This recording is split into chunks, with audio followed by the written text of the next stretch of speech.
oídos, a mi corazón.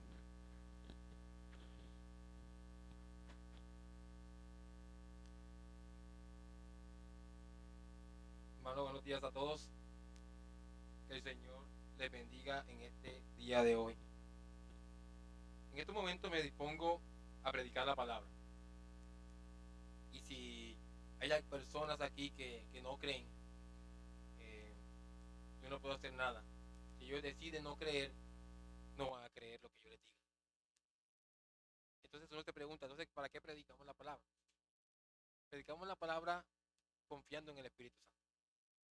Él prometió que cuando la palabra se predicara, Él haría una obra en ese corazón, a tener misericordia de esa persona y cambiar. Por eso es que estamos aquí siempre, cada domingo, predicando la palabra, confiando en el Espíritu Santo, para que los corazones duros se ablanden y para que el que cree se confirme más en la palabra.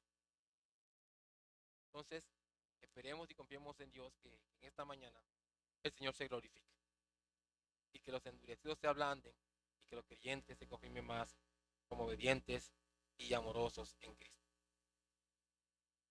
Los reformadores, hace muchos años atrás, enunciaron tres elementos que constituyen la verdadera fe salvífica. Y para ello usaron tres palabras latinas. La primera es notitia, que significan los hechos. La segunda palabra latina que usaron fue ascensus, que significa la comprensión de esos hechos. Y la tercera palabra que usaron fue fiducia, que significa la confianza en esos hechos. Para que alguien crea y confíe en la obra salvadora de Jesús, primero debe conocer los hechos.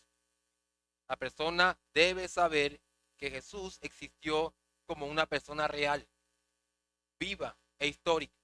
Jesús no es un mito o un cuento de hadas. Pero un simple conocimiento de los hechos no constituye una fe salvadora. Una persona debe conocer los hechos básicos y comprenderlos. En otras palabras, saber que Jesús vivió no es suficiente. Uno debe entender lo que Jesús hizo en su vida. Él afirmó ser Dios en la carne, como dice el Evangelio de Juan en el capítulo 8, versículo 58. Afirmó ser hijo de Dios igual a Dios, como dice el Evangelio de San Juan en el capítulo 5, versículo 18. Y el único camino para salvarse, dice en Juan 14:6, yo soy el camino, la verdad y la vida, nadie viene al Padre sino por mí. Si la persona llega hasta este punto en su fe, le sirve para tener la fe de los demonios, porque los demonios conocen los hechos, saben que los hechos son verdad, pero ellos aborrecen a Dios, aborrecen a Cristo y nunca se sujetarán a él. Es por eso que no es suficiente creer que Jesús existe y que hizo estas afirmaciones. El pecador debe poner su confianza en las afirmaciones de Cristo. Debe creer que Jesús es el Hijo de Dios encarnado y que vino a salvar a los pecadores a través de su vida, muerte y resurrección, como dicen las Escrituras. Un simple conocimiento de Cristo y sus afirmaciones es insuficiente para la salvación. Debemos confiar en que Él es el único camino para ser salvos de nuestro pecado y el único que puede dar vida eterna. Y esta confianza se verá reflejada en una vida de amor, de obediencia y testimonio. Y esto es lo que quiero yo que veamos en esta mañana. Veremos cómo la palabra de Dios fue predicada en Tesalónica, fue creída y aceptada, pero también fue vivida y obedecida, lo que muestra su confianza al Señor. Lo que evidencia o resalta sobre todo, hermanos, esta realidad de conocer, de creer y de vivir, resalta de una manera abundante la obra gloriosa de Dios para salvar a los pecadores. Esta realidad, repito, de escuchar, de creer y de vivir, resalta de una manera desbordante la obra gloriosa de Dios para salvar a los pecadores. Acompáñenme al texto que leyó nuestro hermano Pedro en 1 Tesalonicenses capítulo 2. 1 Tesalonicenses capítulo 2, leamos el versículo 10.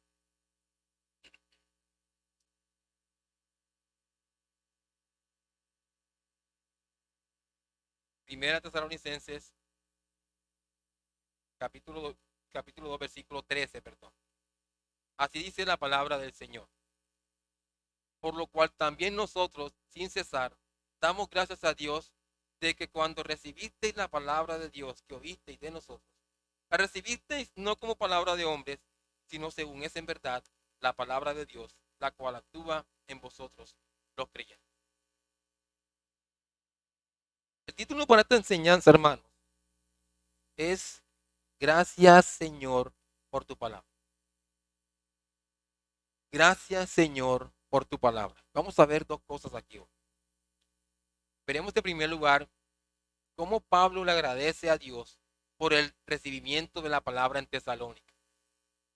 Veremos en primer lugar cómo Pablo le agradece a Dios por el recibimiento de la palabra en Tesalónica.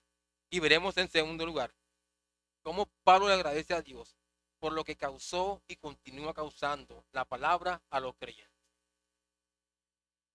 Veamos entonces en primer lugar a Pablo agradeciéndole a Dios por el recibimiento de la palabra en Tesalónica. Versículo 13 nuevamente. Por lo cual también nosotros, sin cesar, damos gracias a Dios, de que cuando recibisteis la palabra de Dios que oísteis de nosotros, la recibisteis no como palabra de hombres, sino según es en verdad la palabra de Dios. Hasta ahí. La manera como podemos darnos cuenta de que una persona ha sido regenerada o convertida en nueva criatura por el poder del Espíritu Santo, que ha venido a su vida, lo podemos ver a través de los frutos de obediencia y entrega a Dios que esa persona da. El apóstol Pablo ha dicho en el versículo 1 de este mismo capítulo 2 que su trabajo en Tesalónica no resultó vano, y lo recalca con la palabra por lo cual, con la que inicia este versículo 3. Recordemos que el apóstol Pablo fue enviado por Dios a los gentiles, es decir, fue enviado a predicar el evangelio a muchas regiones fuera de Israel, donde se encontraría con toda clase de hostilidad y oposición. Incluso, antes de predicar el evangelio en Tesalónica, lo predicaron en Filipos, donde Pablo y su acompañante Silas fueron brutalmente azotados y encarcelados, todo por predicar el evangelio. Ahora, se dirigen a Tesalónica a seguir predicando el evangelio con todo este antecedente de sufrimiento. Hermanos, ¿cómo van a escuchar el evangelio si no hay quien les predique? ¿Cómo va a escuchar si no hay quien vaya allá? Cuán hermosos son los pies de Pablo, Silvano y Timoteo en este contexto, que fueron a Tesalónica a predicar la buena nueva de salvación, a lo cual estamos todos llamados a hacer. Y cuando llegan a Tesalónica, ustedes leen el contexto en Hechos, esta ciudad romana, donde abundaba la idolatría, la inmoralidad y toda clase de perversiones, y de paso, entiendan hermanos, que este es el escenario ideal para predicar el evangelio. El evangelio se le predica es a la gente mala, perversa, que aborrece a Dios, a la gente esclavizada al pecado, a la gente que está bajo la ira de Dios, a la gente que es llamada hija del diablo. Esta es esa gente a quien se le predica el evangelio. Para que crean, se vuelvan de su mal camino y vengan a Cristo. Ese es el propósito. Esto lo entendió Pablo y sus acompañantes. Entendían que el evangelio es poder de Dios para salvación para todo aquel que cree, como dice Romanos en el capítulo 1, versículo 16. Es por eso que cuando ellos llegan a Tesalónica y comienzan nuevamente los ataques, persecuciones y amenazas por causa de Cristo, no tienen temor, no se amedrentan. Estos creyentes no tienen temor, sino que con valentía comenzaron a predicar el evangelio en el poder del Espíritu Santo. Y cuando el evangelio comenzó a resonar en ese lugar, muchos creyeron en el Señor Jesucristo. Muchos vinieron a él arrepentidos y creyendo. Muchos fueron trasladados de las tinieblas a la luz. Y noten, hermanos, para aquellos que se creen los super individuales, noten que no solo se trató de gente salva, sino de una iglesia, un cuerpo de creyentes llena de vida ahí en Tesalónica, llena de buenas obras, de servicio, de que maduraba poco a poco y que crecía en número y prosperaba espiritualmente. Y además, esa iglesia entendió el evangelio en el cual ellos creyeron. Ese evangelio ahora ellos deben predicar, lo que evidentemente hicieron. Acompáñenme al capítulo 1 de esta misma carta y leemos los versículos 2 en adelante. Primera Tesalonicenses capítulo 1, versículos 2 en adelante. Así dice la palabra de Dios. Damos siempre gracias a Dios por todos vosotros, haciendo memoria de vosotros en vuestras oraciones, acordándonos sin cesar delante del Dios y Padre de la obra de vuestra fe, del trabajo de vuestro amor y de vuestra constancia en la esperanza de nuestro Señor Jesucristo. Versículo 5. Pues nuestro evangelio no llegó a vosotros en palabras solamente, sino también en poder, en el Espíritu Santo y en plena certidumbre, como bien sabéis cuáles fuimos entre vosotros por amor de vosotros.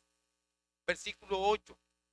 Porque partiendo de vosotros ha sido divulgada la palabra del Señor, no solo en Macedonia y Acaya, sino que también en todo lugar vuestra fe en Dios se ha extendido, de modo que nosotros no tenemos necesidad de hablar. Estos creyentes apenas creyeron, empezaron a mostrar con su vida a Cristo. Ven entonces aquí, hermanos, cómo el ministerio del apóstol Pablo fue fructífero en esta región. No duró sino pocos meses. Incluso ante la ausencia de Pablo, esta iglesia siguió creciendo, testificando y sirviendo al Señor. El apóstol Pablo estaba muy agradecido con Dios, de tal manera que día tras día, de manera incansable, él y sus acompañantes se la pasaban orando a Dios, dándole gracias por la obra que ellos hicieron en Tesalónica.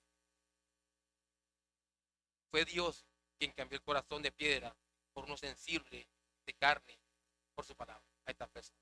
Fue Dios quien les abrió los ojos del entendimiento a estas personas. Fue Dios quien los hizo ver la luz del evangelio. Fue Dios quien les envió el Espíritu Santo. Fue Dios quien tomó la iniciativa y salió al encuentro de ellos para salvarlos. Fue Dios quien hizo la obra. ¿Cómo no estar agradecido por esta bondad tan grande de parte de Dios? Qué hermoso es predicar el evangelio y ver cómo la gente se convierte. Ver cómo Dios se glorifica por la obra que nosotros le hacemos a Dios. Si lo predicamos. Ahora, ¿cómo describe el apóstol Pablo la manera eficaz como llegó la palabra a Tesalónica? Dice, por lo cual también nosotros, sin cesar, damos gracias a Dios. Ahora, de que cuando recibisteis la palabra de Dios, que oísteis de nosotros, la recibisteis no como palabra de hombres, sino según es en verdad la palabra de Dios. Seguramente, durante muchos años, los habitantes de Tesalónica se expusieron a muchas filosofías huecas y vacías, donde el centro del discurso eran las opiniones humanas y donde el hombre era el centro mismo del mensaje. Como también se expusieron a las falsas religiones que existían en este tiempo. En Tesalónica había más de 500 dioses falsos, mucho más, donde cada uno tenía su propio sacerdocio, sus ritos, sus estatutos. Todo esto era enseñado en esta ciudad y el resultado de escuchar todas estas cosas y de aferrarse a ellas era más perversión, se confirmaba su esclavitud al pecado, se confirmaba cuán lejos estaban de Dios. Esta es la consecuencia de aquellos que escuchan y caen en las falsas enseñanzas en nuestro presente abunda. La historia de los creyentes de Tesalónica es nuestra historia.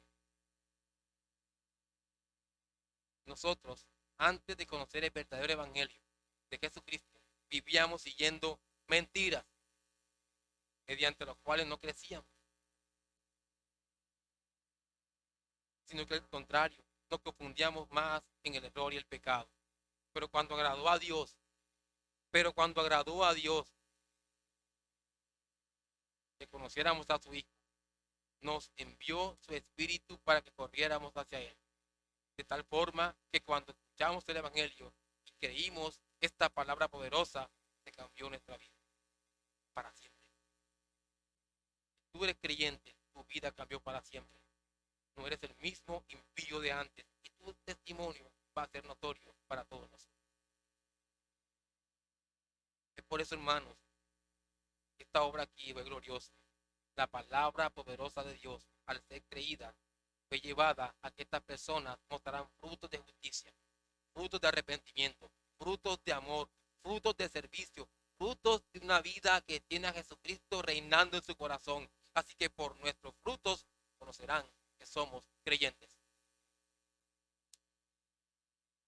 Lo mismo pasó con los creyentes de Tesalónica. Después de escuchar tantas mentiras, ahora viene el apóstol Pablo con Silvano y Timoteo, los cuales eran mensajeros del Dios de los cielos y les predican el evangelio.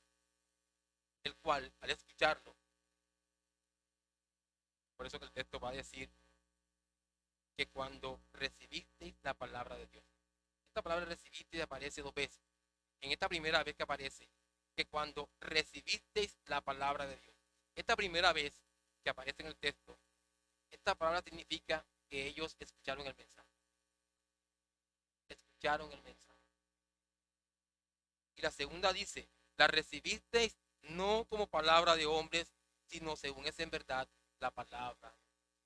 La segunda vez que aparece la expresión recibiste significa que ellos creyeron al mensaje. La manera tan entusiasta y tan gozosa como estas personas de Tesalónica recibieron el mensaje del evangelio fue una evidencia de que Dios los había regenerado, los había provisto de fe para dar así frutos dignos de arrepentimiento.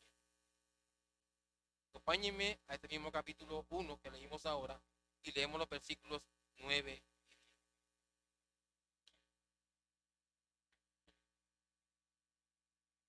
Esta es la palabra de Dios. Primera Tesalónica capítulo 1, versículos 9 y 10. Porque ellos mismos cuentan de nosotros la manera en que nos recibiste y cómo os convertisteis de los ídolos a Dios para servir a Dios vivo y verdadero y esperar de los cielos a su Hijo, al cual resucitó de los muertos, a Jesús, quien nos libra de la ira venidera. El efecto de la palabra en estos creyentes fue inmediato. Y lo podemos comprobar por su testimonio. Repito, por sus frutos los conoceréis.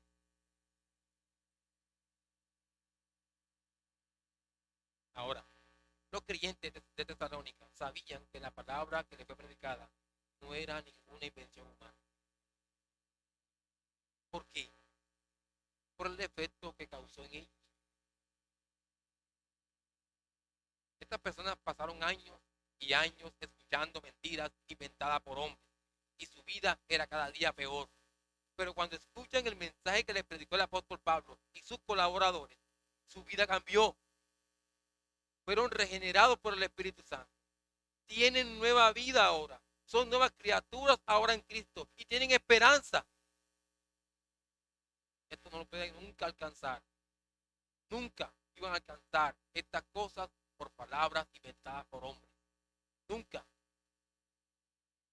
El efecto de escuchar, de creer, el efecto de una vida transformada, solo se puede lograr por la gloriosa y bendita palabra de Dios. Solamente.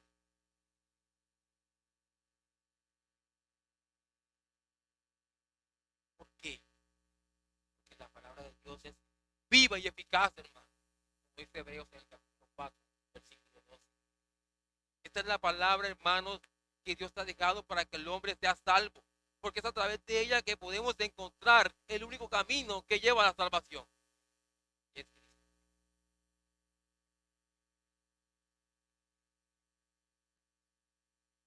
Por eso vemos a los profetas predicando la palabra de Dios.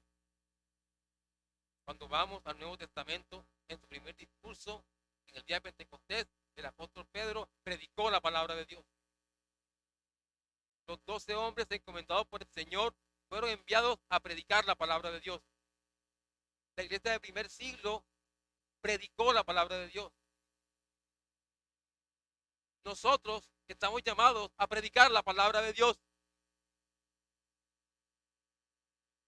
Así que por medio de la palabra de Dios predicada, fue que los creyentes de Tesalónica fueron reconciliados con Dios, cumpliendo así en ellos lo que dice el mismo apóstol Pablo en Romanos 10:17. Así que la fe es por el oír la palabra de Dios.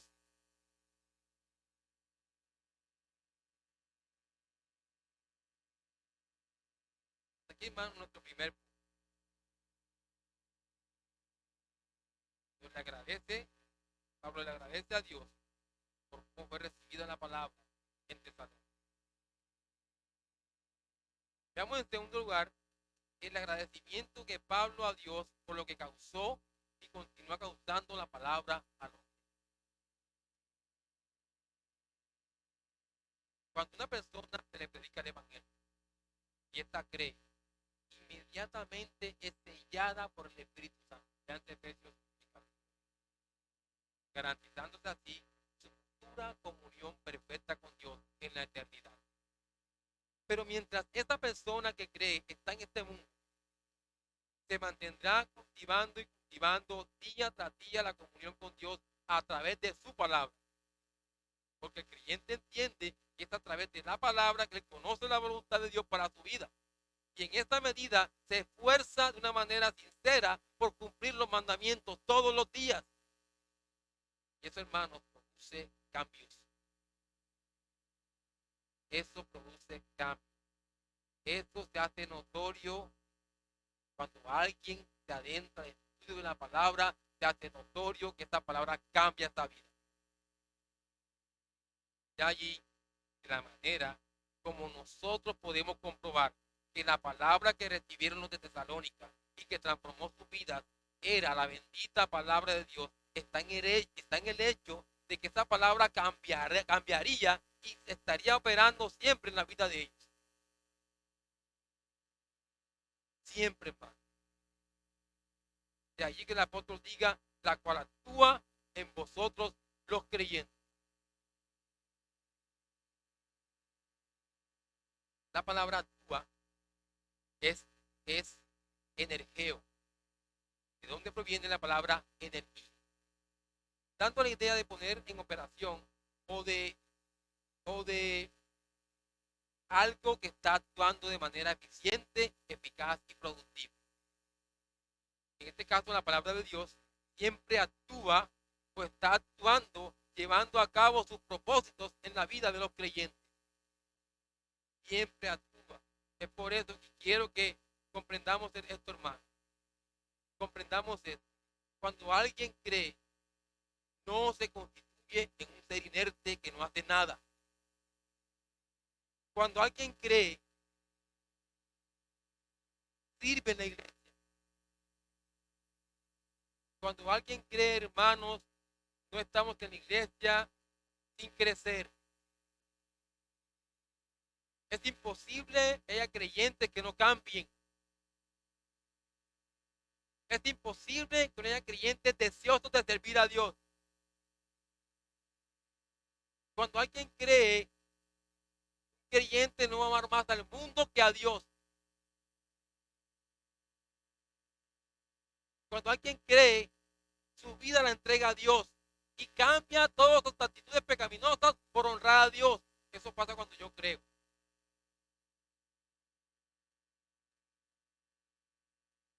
No nos veremos entonces dando la espalda, siendo arrogantes, soberbios. No, cuando tú crees, cambias.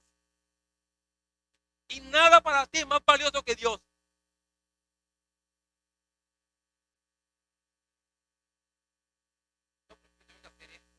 No, no, no. Así no piensa el creyente. Debes cambiar. Cuando tú crees, cambia. En Isaías, capítulo 55, versículo 11, el profeta dice que la palabra de Dios no vuelve vacía, sino que cumple el propósito por el cual ella es enviada.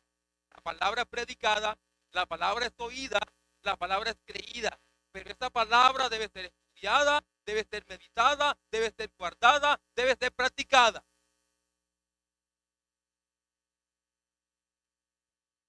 Es responsabilidad en la medida que vives en esta palabra, en esta misma vida que ya para en ti y verás.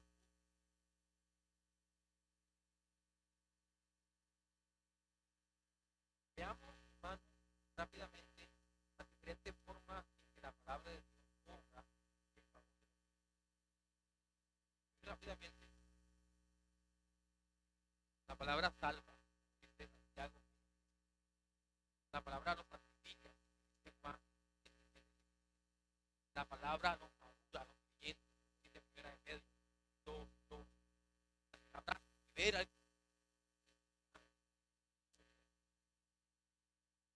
la palabra funciona al cliente,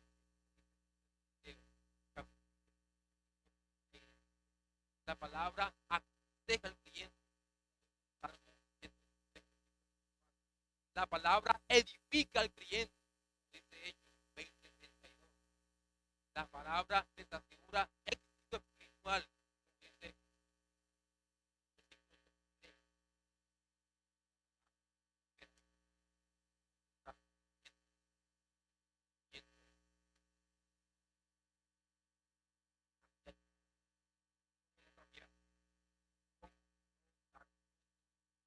la palabra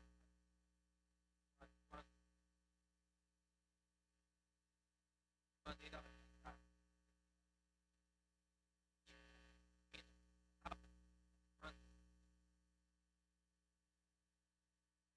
Después de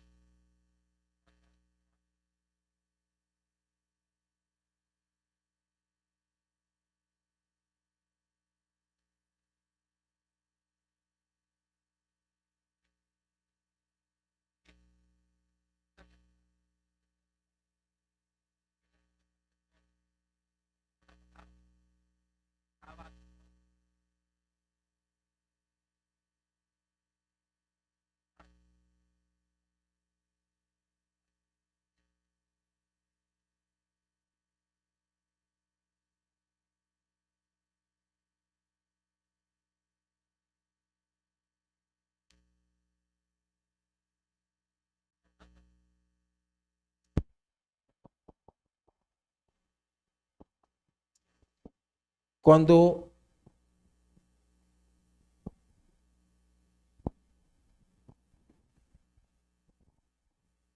cuando alguien, cuando a alguien está actuando la palabra, va a ser paciente ante las tribulaciones, va a confiar en Dios. Por ejemplo, en este versículo, en este capítulo 1, en el versículo 5 al 10, en el versículo 3 dice que el apóstol habla acerca del testimonio, amor y esperanza de estos creyentes. En el versículo 6 dice que recibieron la palabra de Dios gozosos a pesar de las aflicciones que estaban padeciendo. En el versículo 7 dice, de este capítulo 1, que su fe y testimonio eran notorios por otros creyentes. Se daban cuenta por la manera que vivían de que eran creyentes. Versículo 8 dice que se dedicaron a predicar la palabra sin cesar. Eso es obediencia. Eso es obediencia. Esta gente sí que mostró el efecto de la palabra en sus vidas. Los tesalonicenses progresaron espiritualmente porque creyeron para salvación en el mensaje de la cruz. Y tal creencia afectó poderosamente sus vidas para siempre. Quiero terminar con una palabra que aparece al final del versículo 13 del capítulo 2. Y es la palabra creyentes. ¿Sí la ven ahí? Versículo 13 dice, por lo cual también nosotros, sin cesar, damos gracias a Dios, de que cuando recibisteis la palabra de Dios que oíste de nosotros, la recibisteis no como palabra de hombres, sino según es en verdad la palabra de Dios, la cual actúa en vosotros los creyentes. ¿Quiénes son los creyentes? ¿Y qué podemos decir de ellos? Si yo pregunto a los que estamos aquí que son creyentes, van a decirme, yo soy creyente. Y levanto la mano. En palabras simples, los creyentes son los que se identifican con Cristo. Son los partidarios de Cristo, los que siguen a Cristo, los que sirven a Cristo, los que aman a Cristo, los que viven para Cristo. Esos son los creyentes. Los creyentes son ellos, únicamente ellos, los que entienden el peso y el valor de la salvación tan grande que alcanzó Cristo para ellos al morir en la cruz por el perdón de sus pecados. Solamente ellos lo entienden. Son los creyentes de los cuales dice la palabra de Dios, que han resucitado juntamente con Cristo y que han sido renacidos para una esperanza viva, los creyentes. Son los creyentes los que esperan la segunda venida de Cristo para irse a morar con Él a los cielos para siempre. Son los creyentes. Son los creyentes los que aquí en la tierra glorifican a Cristo con su vida. Son los creyentes. Son los creyentes para los cuales Cristo aquí es más valioso que todo. Si tú cumples ese estándar, eres creyente. Si tú cumples ese estándar, eres creyente. No lo dudes. Si no, duda. Y ponte las pilas. Si tú cumples este estándar, eres creyente. Si no, duda.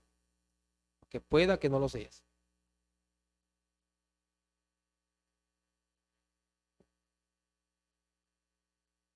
Así como nosotros, hermanos,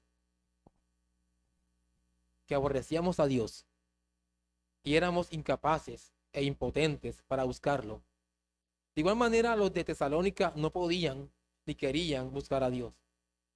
¿Y saben por qué?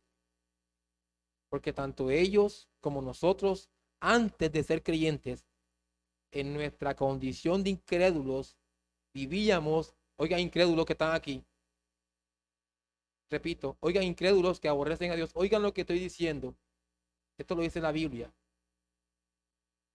¿Por qué no querían ni podían buscar a Dios? ¿Por qué? Porque tanto ellos como nosotros, antes de ser creyentes, en la condición de incrédulos, vivíamos muertos en delitos y pecados. Y alguien que está muerto en delitos y pecados nunca querrá buscar a Dios. Nunca. Romanos capítulo 3, versículos 10 al 12. Como está escrito, no hay justo ni aún uno. ¿Tú crees que eres bueno? No hay justo ni aún uno, no lo eres, incrédulo. No hay quien entienda, no hay quien busque a Dios, no lo puede buscar, no lo buscas, incrédulo. Todos se desviaron, a una se hicieron inútiles, no hay quien haga lo bueno, no hay ni siquiera uno. ¿Tú crees que haces obras buenas? No, tu mejor obra para Dios es trapo de inmundicia. ¿Ven la condición antes de venir el Señor? En esta condición, como dice el apóstol Pablo aquí en Romanos 3, lo que se merece es el infierno, la condenación eterna. Pero, ¿qué hizo Dios con los creyentes de Tesalónica y con nosotros? Y con cada creyente de este mundo. En su infinito amor, gracia y misericordia, nos rescató de esa vida hueca, esclavizada al pecado. Y Él pagó el rescate. Y el pago de ese rescate fue la sangre derramada de su Hijo, de su único Hijo, del Señor Jesucristo en la cruz de Calvario. Ahí está el pago por ti, creyente. Aquel que siendo justo murió por los injustos, aquel que siendo justo murió por nosotros injustos para llevarnos a Dios. Y de seguro, así como lo clamaron los creyentes de Tesalónica, con mucho gozo lo clamaron, de igual manera también lo hacemos nosotros. Gloria a Cristo.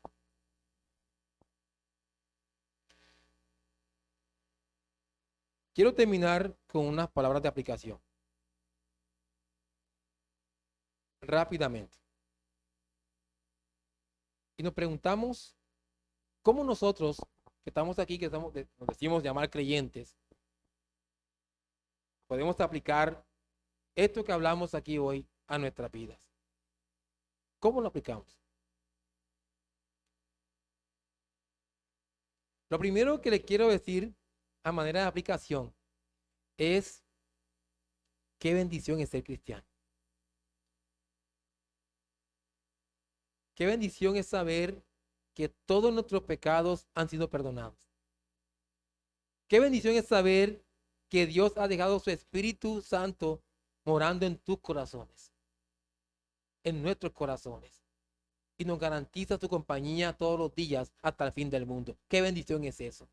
Qué bendición es saber que el día que partamos de este mundo iremos a la presencia de nuestro Dios a orar con Él en la eternidad. Qué bendición es eso. Creyente, esta verdad es para ti. Creyente, esta verdad es para ti. Por eso te digo, o te pido, que no dejes que las dificultades y situaciones adversas que vives a diario te hagan perder el horizonte de lo que ya es tuyo. No dejes. Confía en Dios. Confía en Dios porque Él es fiel y también hará.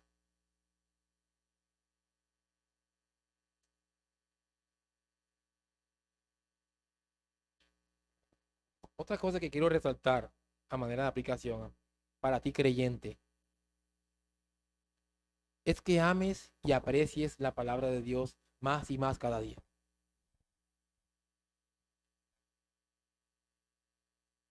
¿Por qué ser creyente y no cambiar? ¿Por qué? No, creyente, te pido que ames y aprecies la palabra de Dios más y más, de tal manera que medites en ella como debe ser. Miren, hermanos, todos, yo digo que todos, porque así es, todos los fracasos que viven los cristianos hoy en día es precisamente porque no meditan en la palabra de Dios. Muchas decisiones son tomadas sin tener en cuenta la palabra de Dios. Y en ese sentido, no ejercen ningún servicio en la iglesia. Vemos que su conducta no cambia. No están dispuestos a bajarle el ritmo a las cosas seculares por dedicarse más a buscar a Dios. No están negándose a sí mismos ni están mortificando el pecado como debe ser. Por eso no meditan en la ley de Dios. Si tus decisiones no las tomas a la luz de la palabra, fracasarás. Si tus decisiones no las tomas a la luz de la palabra, mi hermano, fracasarás. Tómalas a la luz de la palabra.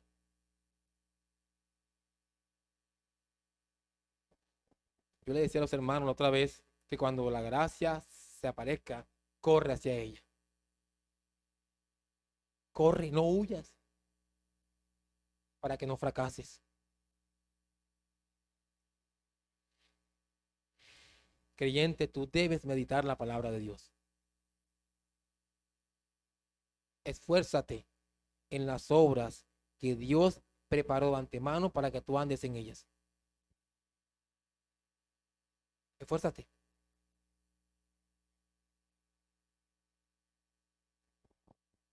Este ejercicio debes hacerlo todos los días de tu vida para que en todo glorifiques al Señor. ¿Tú entiendes el costo de seguir a Cristo? Entonces medita en la palabra de Dios. Vas a dejar muchas cosas atrás por Cristo si meditas en la palabra de Dios. Vas a doblegar tu carácter pecaminoso si meditas en la palabra de Dios.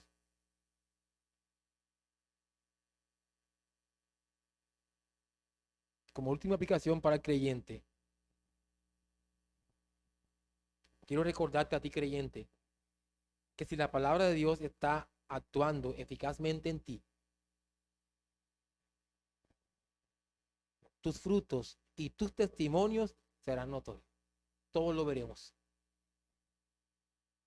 De lo contrario, nada se verá. Y uno puede ver creyentes que no cambian. Desafortunadamente no muestran frutos.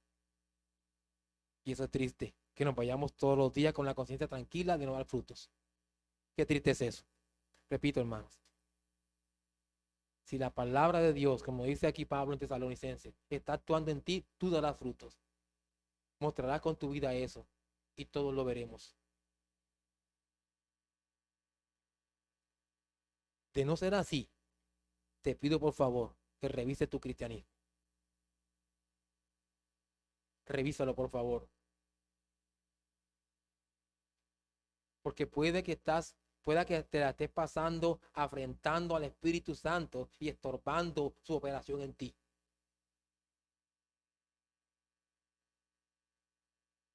Hermanos, basta de tanto orgullo.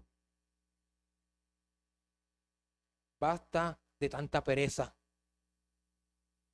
Basta, hermanos, de tanta indiferencia a las cosas de Dios.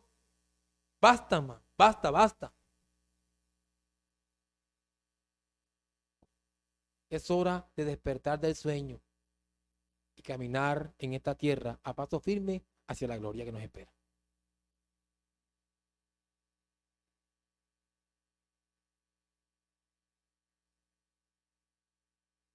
Y finalmente,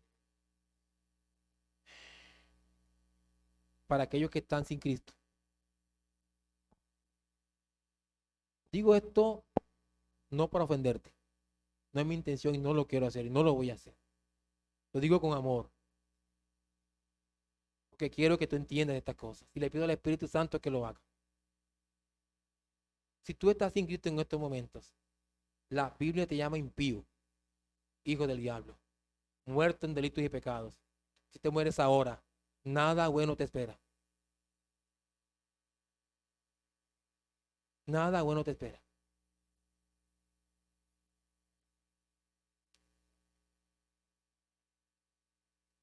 El mayor problema tuyo que estás sin Cristo aquí en estos momentos es tu pecado. Olvídate que tu mayor problema es tu falta de trabajo o que no tienes un iPad nuevo o no tienes un computador o no tienes una moto de último cilindraje. Eso es vano. Tu mayor problema es el pecado. Puede que pienses que no y te rías de este predicador, pero yo espero que el Espíritu obre en tu corazón con amor. Yo espero eso. Yo no lo voy a hacer, lo va a hacer el Espíritu. Y espero que Él tenga misericordia de ti y entiendas que el mayor problema tuyo es tu pecado. Te has pasado toda la vida ofendiendo a Dios. Lo ofendes una y otra vez, una y otra vez. Y aunque tú seas indiferente a la ley de Dios y la menosprecies, Dios no es indiferente a tu pecado. Es por eso que la Biblia dice que la ira de Dios está todos los días sobre ti.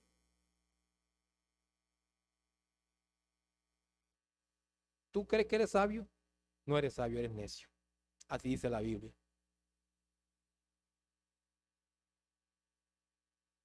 No eres sabio, eres necio.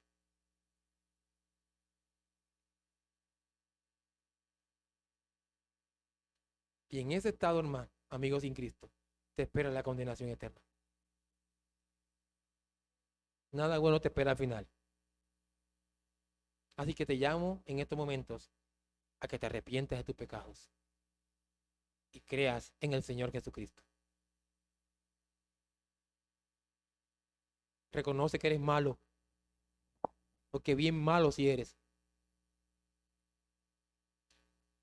Reconoce las muchas veces que has pasado ofendiendo a Dios.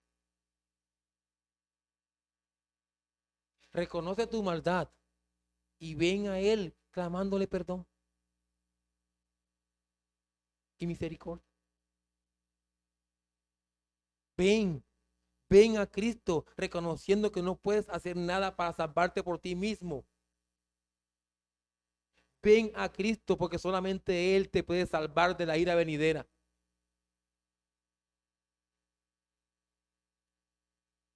Dice el apóstol en Hechos 4:12, que en ningún otro hay salvación, porque no hay otro nombre bajo el cielo dado a los hombres en quien podamos ser salvos, sino solamente en Cristo.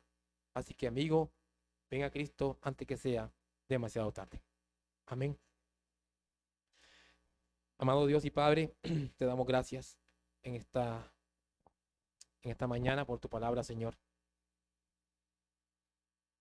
Te ruego para que hayamos sido entendidos en cuanto a lo que tú dijiste, Señor. Tenemos que ser como los creyentes de Tesalónica. ¿Qué es el mundo ante la eternidad? ¿Qué es el mundo? Nada. Es pasajero, es tenue. Te rogamos que nos concedas la gracia para comprometernos cada día, Señor, con la causa de Cristo. Y podamos ser personas que aman, que esperan y confían solamente en ti, Señor. También te ruego para que aquellos que no dan frutos, den frutos. Y que todas aquellas cosas que están impidiendo su crecimiento, tú las quites, Señor. Quítaselas de en medio para que te busquen y dediquen tiempo a ti. Te ruego que esta iglesia sea una iglesia de frutos, una iglesia de testimonio, Señor. Y que aquellos que no creen, crean y vengan a ser parte del pueblo tuyo, Señor. Te ruego que los que no crean hoy crean y se arrepientan y escapen de la ira que está por venir y puedan venir al reino tuyo, Señor, a honrarte y a glorificarte. Amado Dios, te ruego que con amor quites la risa burlona de los incrédulos y les concedes la calidez de creer y venir a ti arrepentidos y confiados. Gloria a tu nombre por siempre, Señor. Te lo rogamos todo en Cristo Jesús. Amén.